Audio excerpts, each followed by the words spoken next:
नाज़रीन अस्सलाम वालेकुम, मैं हूं इमरान वसीम। नाज़रीन, आज़ाद कश्मीर के वज़ीर आज़म चौधरी अनवारुल हक भी बानी तहरीक इंसाफ इमरान खान के नक्शे कदम पे चल निकले हैं। चौधरी अनवारुल हक, जिनकी जानिब से 2 रोज़ कबल प्रेस कॉन्फ्रेंस करके इस बात का ऐलान किया गया कि वो अदम एतमाद की तहरीक के खदशे पर अपने ओहदे से मुस्तफ़ी नहीं होंगे। यानी चौधरी अनवारुल हक ने मीडिया पर इस बात का ऐलान किया कि वो इस्तीफ़ा नहीं दे रहे। अगर किसी के पास नंबर गेम पूरी है, अगर कोई ये दावा करता है कि उसने नंबर पूरे कर लिए हैं, तो बिस्मिल्लाह करे, मेरे खिलाफ अदम एतमाद की तहरीक ले आएँ, अदम एतमाद की तहरीक को कामयाब बनाएं और मुझे वज़ीर आज़म के ओहदे से हटा दें। ये नाज़रीन 2 दिन पहले का आज़ाद कश्मीर के वज़ीर आज़म चौधरी अनवारुल हक का स्टेटमेंट था। अब नाज़रीन सूरत हाल तब्दील हो गई है। एक खबर ये सामने आई है क्योंकि आज़ाद कश्मीर में जो सियासी तब्दीली देखने को मिल रही है, उस सियासी तब्दीली को लेकर आज कुछ अहम डेवलपमेंट्स हुई हैं। एक तो चौधरी अनवारुल हक साहब ने अपने मुस्तफ़ी होने की एक शर्त रख दी है। चौधरी साहब से जुड़े ज़रा ये बताते हैं कि अनवारुल हक साहब का ये कहना है कि अगर वो इस्तीफ़ा देते हैं तो मुझे इस बात की यकीन दहानी करवाई जाए कि वज़ीर आज़म के ओहदे से हटने के बाद वो और उनसे जुड़े जो आज़ाद कश्मीर अरकान असम्बली के जो अरकान हैं, उनके जो सालाना तरक्याती जो फ़ंड्स हैं, वो तरक्याती फ़ंड्स नहीं रोके जाएंगे। वो तरक्याती फ़ंड जो है वो जारी किए जाएंगे। उनके इजरा में किसी किस्म की रुकावट नहीं आने दी जाएगी। एक तो नाज़रीन ज़राए से ये खबर सामने आई है।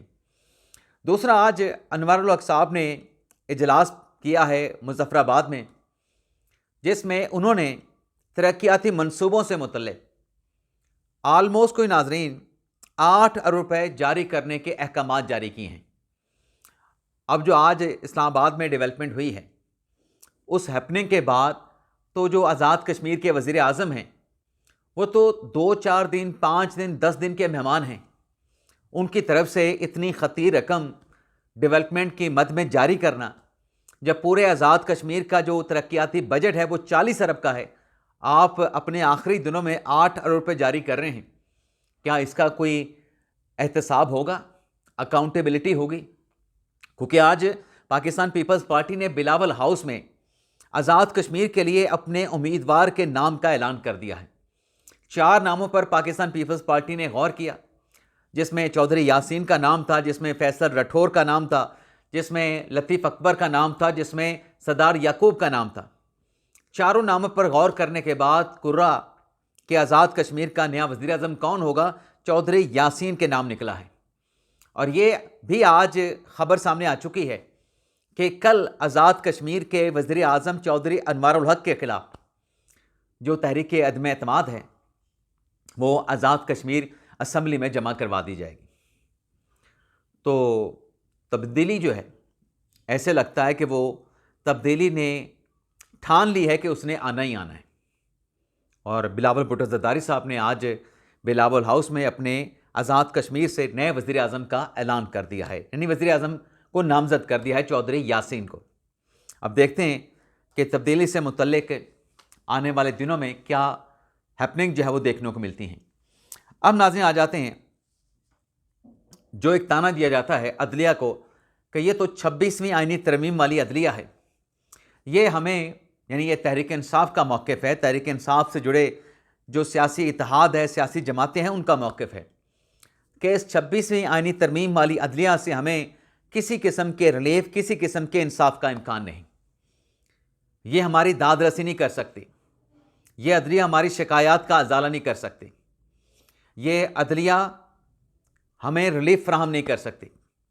अब नाज़रीन 9 मई से जुड़ी 2 खबरें, जिसमें गुजरात में जो 9 मई का केस था, पाकिस्तान तहरीक इंसाफ गुजरात के जो साबिक सदर हैं सलीम जोड़ा समेत 30 जो 9 मई के नामजद मुल्ज़मान थे, गुजरात की अदालत ने जज तहसीबुल हसन नकवी साहब ने 30 के 30 पीटीआई के कारकुनान को और पीटीआई के गुजरात के साबिक सदर को शवाहिद ना होने पे, मुकदमा साबित ना करने पे तमाम को बरी कर दिया है।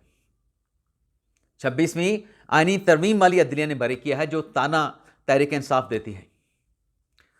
तो अगर शवाहिद नहीं होंगे तो फिर 9 मई के केसेस का यही अंजाम होगा। अगर शवाहिद नहीं होंगे तो 9 मई के केसेस का जो नतीजा है वो यही निकलेगा जो कि आज गुजरात में निकला है। इस पर डेफिनेटली बाजार ऐसा लगता है कि प्रोसिक्यूशन की जानिब से अपील भी दायर की जाएगी। अगली खबर नाजरीन, वो भी 9 मई से मुतल्लिक है। अब 9 मई के जो 11 मुकदमात हैं रावलपिंडी में, तहरीक इंसाफ की क़यादत के अहम रहनुमाओं के उसमें नाम शामिल हैं।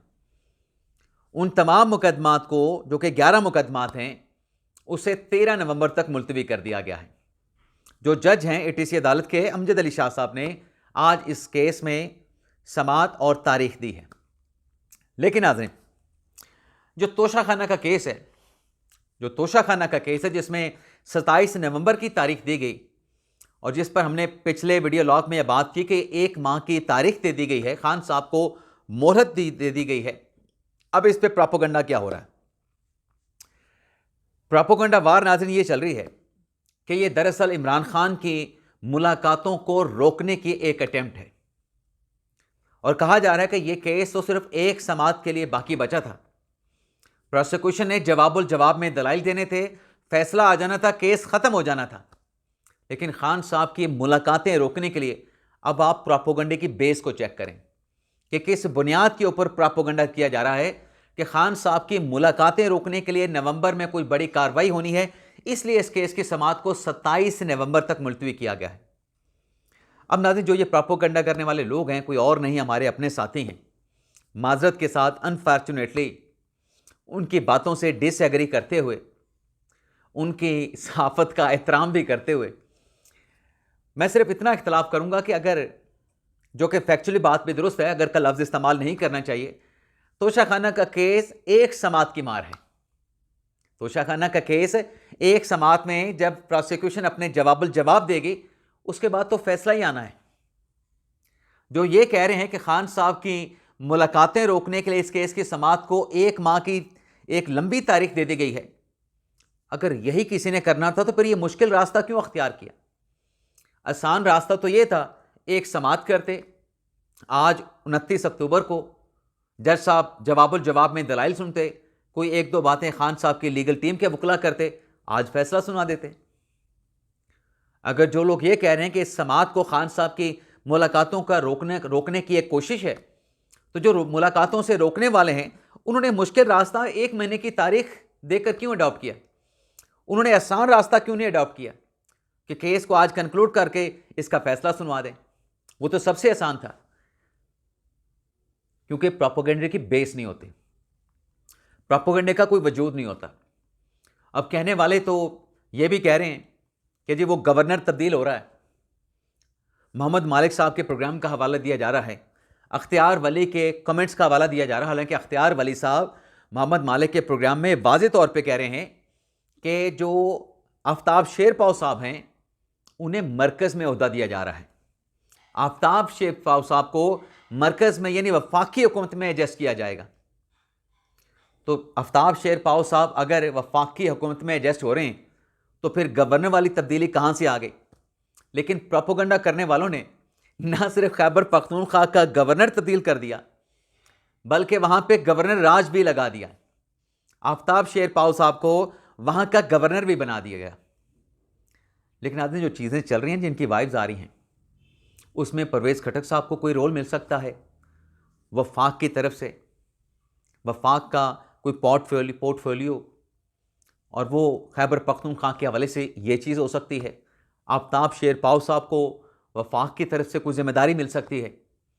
लेकिन गवर्नर की तब्दीली वाली बात फ़िलहाल वो डाइजेस्ट नहीं हो रही। तब्दीली आ रही है लेकिन आज़ाद कश्मीर में आ रही है। अच्छा, प्लान बी वाली खबर पे अभी थोड़ी देर में आएंगे, उसकी तफसीलात भी आपके साथ हम शेयर करेंगे।